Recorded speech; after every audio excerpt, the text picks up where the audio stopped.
꽃 같은 8살 아이가 납치돼 처참히 살해된 사건, 피해 학생의 어머니가 재판장에 증인으로 섰습니다. 딸의 목숨을 앗아간 피고인 17살 김 모양을 어머니는 처음으로 마주했습니다. 엄마는 딸의 마지막 모습을 떠올렸습니다. 종달새 같은 목소리, 엄마에게 뽀뽀하고 학교로 달려갔던 아이의 뒷모습을 떠올리며 두 주먹을 불끈 쥘 뿐 어머니는 울지 않았습니다. 신락 같은 희망이 무너진 순간을 어머니는 이렇게 회상했습니다. 옆에 있던 형사가 전화 한 통으로 할 말을 잃고 밖에 나갔던 남편이 울면서 돌아오던 순간, 딸이 돌아오지 않는구나.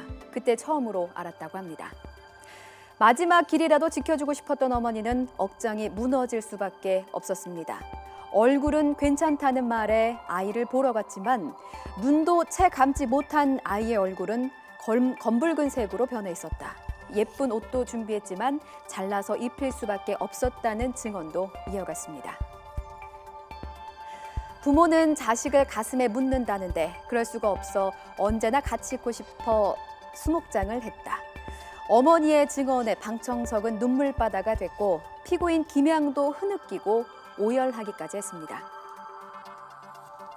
가해자와 같은 방을 썼던 수감자의 증언도 이어졌습니다. 김양은 나도 힘든데 왜 미안해야 하느냐, 정신병 판정을 받으면 감형이 된다며 콧노래를 불렀다고 하지요. 또 부모가 넣어준 아스퍼거 증후군 관련 서적을 탐독했다고도 증언했습니다.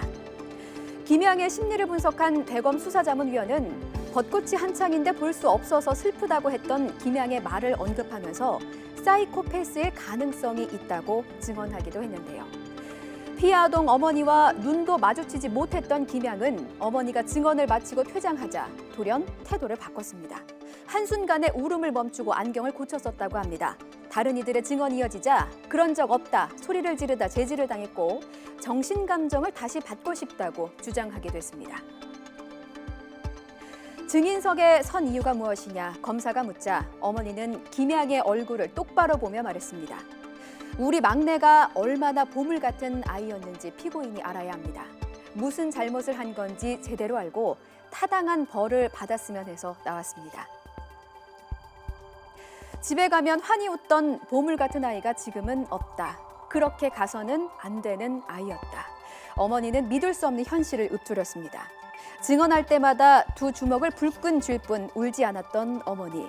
어쩌면 가해자에게 응당한 처벌이 내려지기 전까지 울 수조차 없는 어머니의 마음이 아니었을까요?